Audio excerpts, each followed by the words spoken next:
Selamat datang di materi kedua mata kuliah pemrograman web server side. Materi kedua ini kita akan membahas tentang dasar-dasar PHP, jadi kemudian tentang konfigurasi, file-file konfigurasi yang bisa diatur dalam PHP ini. Hanya menggunakan SAM ya. Filenya ada dua setidaknya, ada PHP ini, kemudian file httpd.conf configuration. Kemudian berikutnya tentang super global, dan terakhir tentang form dengan menggunakan metode post dan get. Yang pertama, file PHP ini.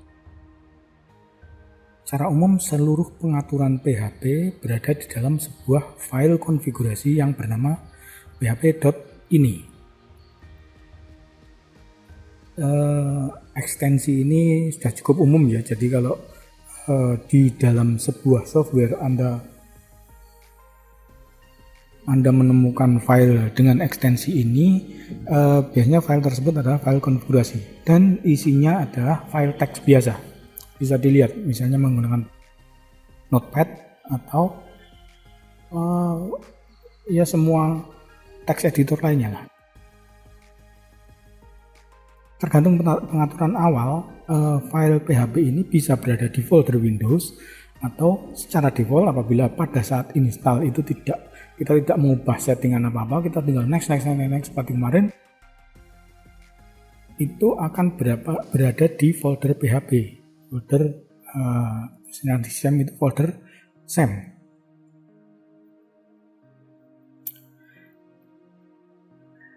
Kemudian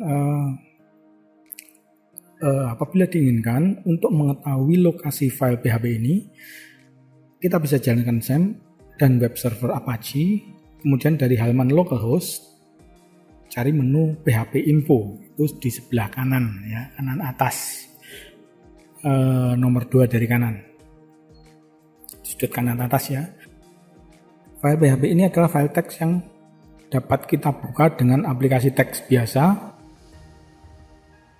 Aplikasi teks biasa seperti Notepad bawaan Windows. Namun jika Anda telah menginstal aplikasi Notepad++ atau HTML editor lainnya seperti yang kemarin, seperti Atom, Sublime atau Brackets, itu lebih baik karena software tersebut sudah memiliki syntax highlighting. Jadi yang dimaksud dengan syntax highlighting adalah apabila kita memasukkan kata kunci pemrograman di situ, misalnya di PHP misalnya kita bikin variabel diawali dengan tanda $, dia akan berubah warna. Ini syntax highlighting yang bisa membedakan antara baris pengaturan dan baris komentar. Jadi kalau komentar biasanya warnanya hitam atau abu-abu atau yang warna-warna tidak terlalu mencolok lah. Kemudian yang kode-kode program biasanya warnanya lebih mencolok.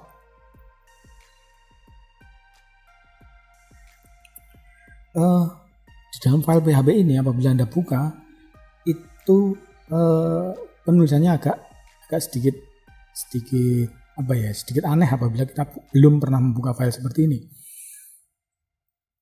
Di sini seluruh baris di dalam file ini, di dalam file PHP ini yang diawali dengan tanda semicolon atau titik koma itu dianggap sebagai komentar dan tidak akan dieksekusi oleh PHP. Jadi beda-beda ya, kalau di pemrograman lain penulisan komentar bisa dengan menggunakan tanda garis miring 2 kali, kemudian baru komentar, atau tanda bintang kemudian tanda kurung kurawal. Ini di file PHP ini sebagian besar isinya adalah komentar, jadi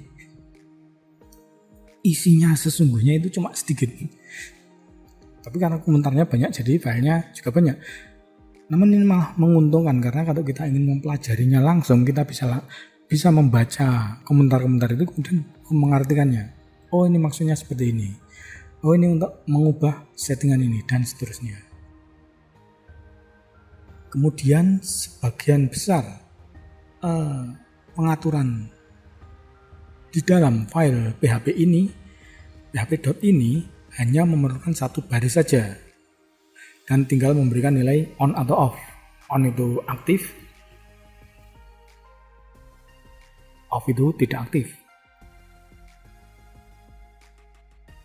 Kemudian karena banyak sekali komentar itu biasanya mendahului elemen apa yang akan diaktifkan atau dinonaktifkan. Jadi penjelasannya sudah ada di atasnya. Jadi kalau kita ingin mengetahui ini maksudnya apa, baris ini, kita tinggal lihat komentar di atasnya. Cukup membantu.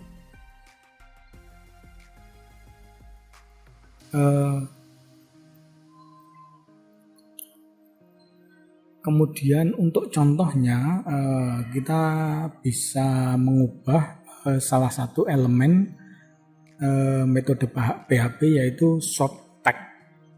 Short pendek, tag itu tag itu TAG itu ya. Jadi contohnya misalnya agar PHP bisa memproses short tag. Short tag itu yang dimaksud dengan short tag itu adalah tag pembuka PHP itu tidak perlu ada label PHP, cukup dengan tag lebih besar, kemudian tanda-tandanya kita langsung tuliskan kodenya, kemudian penutupnya seperti biasa tanda-tandanya tanda lebih besar, itu seterusnya. Jadi tidak perlu kita tidak perlu menulis kata PHP di tag pembukanya.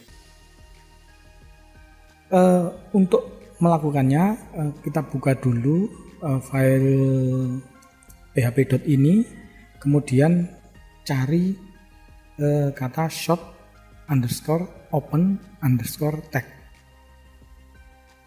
Untuk mencarinya tentu saja kita bisa menggunakan fasilitas search ya dari Notepad++ atau bahkan Notepad biasa juga ada. Di file PHP kemungkinan Anda akan menemukan lebih dari satu frasa short open tag ini. Tapi biasanya yang lainnya itu cuma komentar ya. Jadi perlu dibedakan. Yang nanti kita ganti adalah yang bukan komentar. Cari short_open_tag sama dengan off. Kemudian kita ganti aja nilainya menjadi on. Jadi off-nya diganti on gitu aja. Itu sudah jadi. Kemudian setelah selesai diganti, simpan kembali file php.ini tadi agar apa yang kita edit bisa dijalankan. Kemudian setelah disimpan, kita perlu merestart web server Apache. Di sini cara restartnya cukup mudah. Jadi kita buka SAM control panelnya, kemudian apabila pada label Apache itu sudah ada tulisan stop, berarti Anda tinggal klik stop itu. Itu kan artinya mematikan web server Apache-nya. Dan klik start lagi untuk merestart Apache tersebut. Kemudian jika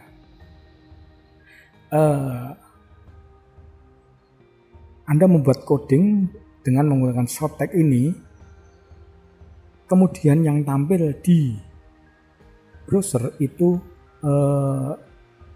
bukan isi dari coding yang Anda maksud. Misalnya Anda ingin menulis lebih kecil tanda-tanya kemudian coding PHP yang Anda inginkan, tapi ternyata browsernya menampilkan lebih kecil dan tanda tanya.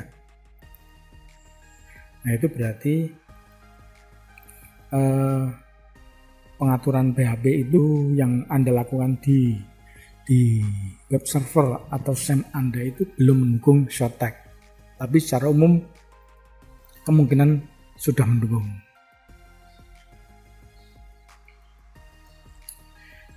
Kemudian jalankan file tersebut seperti tadi. Apabila di browser muncul tanda lebih kecil kemudian tanda tanya, berarti PHP tidak mendukung. Tapi kalau muncul seperti yang diharapkan, seperti apabila file tersebut dijalankan dengan menggunakan tag PHP biasa, ada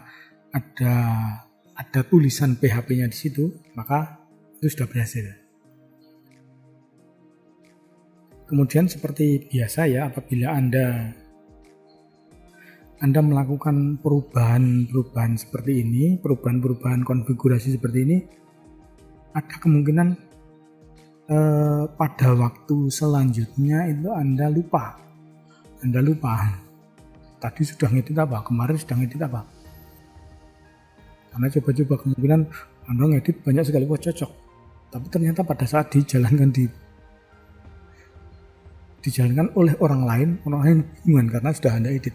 Nah, itu sebaiknya kalau Anda menggunakan atau mengedit file-file konfigurasi seperti ini, lebih baik di copy dulu file aslinya. Jadi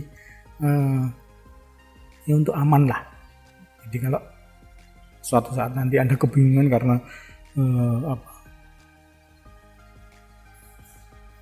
PHP Anda kok begini, pas teman Anda menggunakan komputer itu terus bingung gitu, mungkin karena PHP-nya sudah diedit. Jadi kemudian tindakan mengcopy atau membackup file seperti ini relatif penting ya, karena ada kemungkinan pada saat Anda menjalankan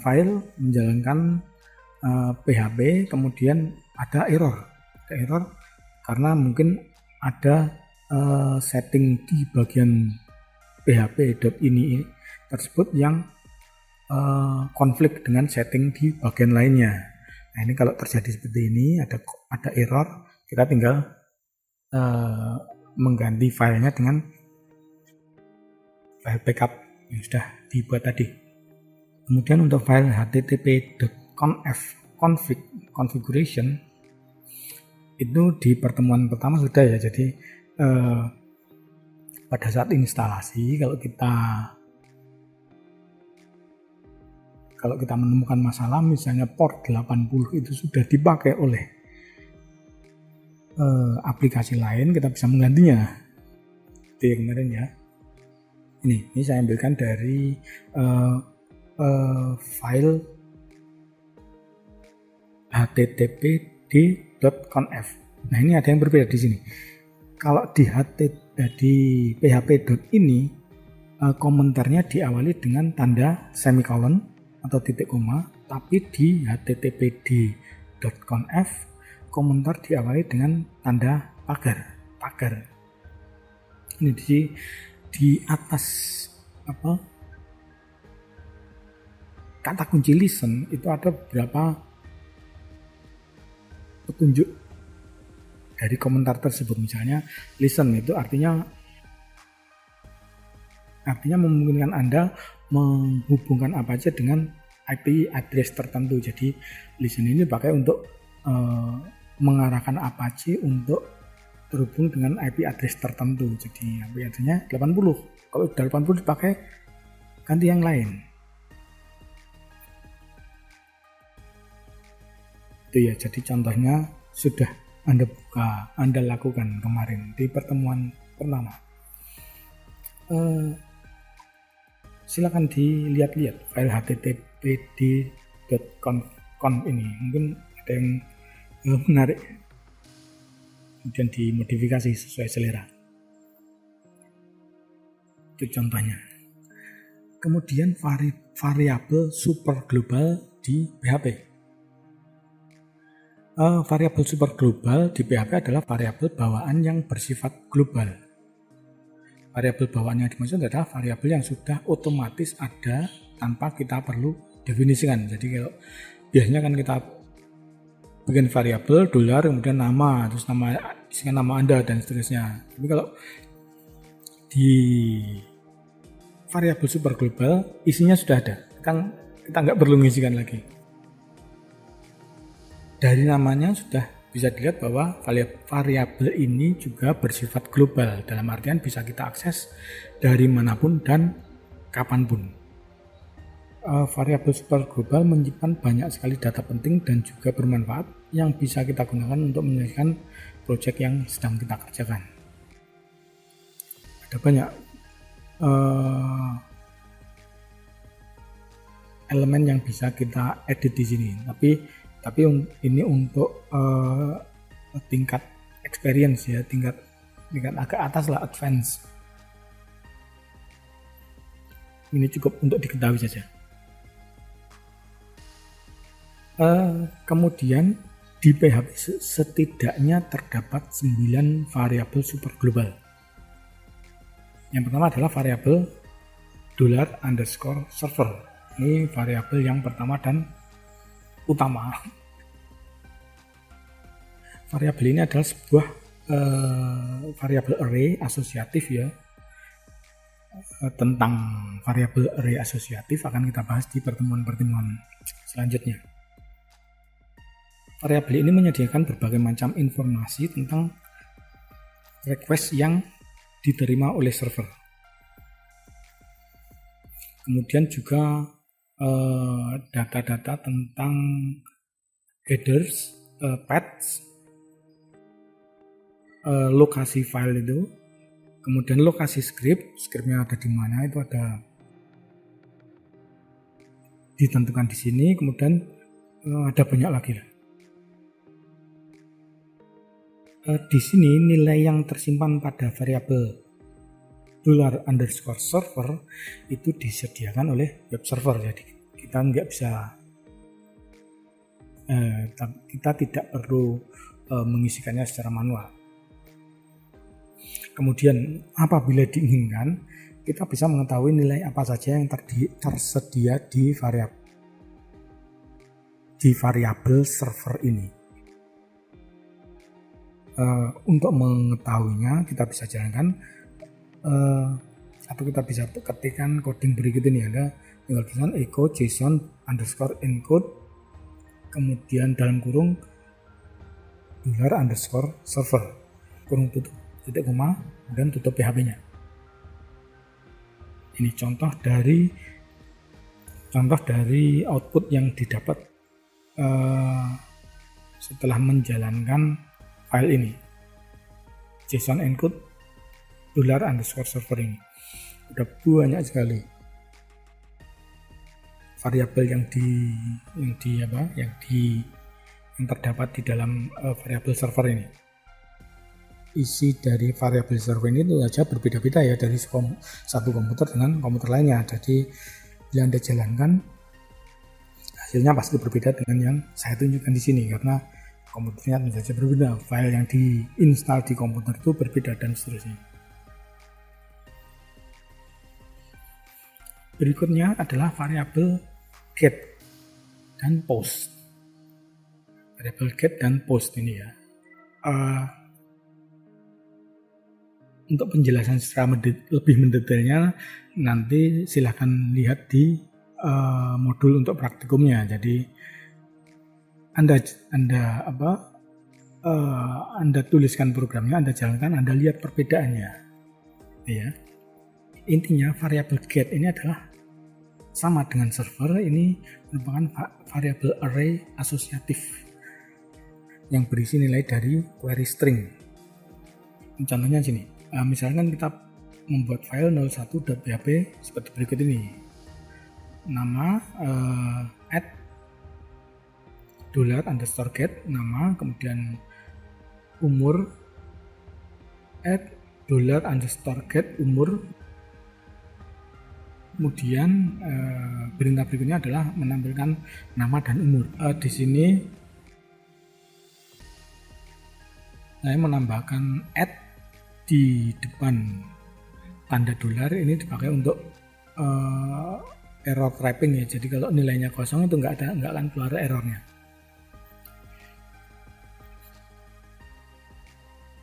Kemudian jika file tersebut dijalankan dengan query string dengan localhost http://localhost/01.php, kemudian tanda tanya nama misalnya Budi dan umur 20, itu akan dijalankan file tersebut dan memberikan hasil seperti ini. Halo Budi, apakah Anda benar berumur 20 tahun? Ini variabel get. Variabel post mirip dengan variabel get, hanya saja data yang di passing tidak melalui query string pada URL. Untuk tugasnya ya, jadi Anda lihat sendiri nanti. Datanya dimasukkan pada body request. Ini yang dimaksud dengan menggunakan metode post. Untuk contohnya silakan lihat di modul praktikum. Kemudian variabel $_session merupakan array asosiatif juga yang menyimpan data sesi pengguna. Jadi data-data pada saat seorang pengguna menggunakan program ini ditulis di variabel session ini.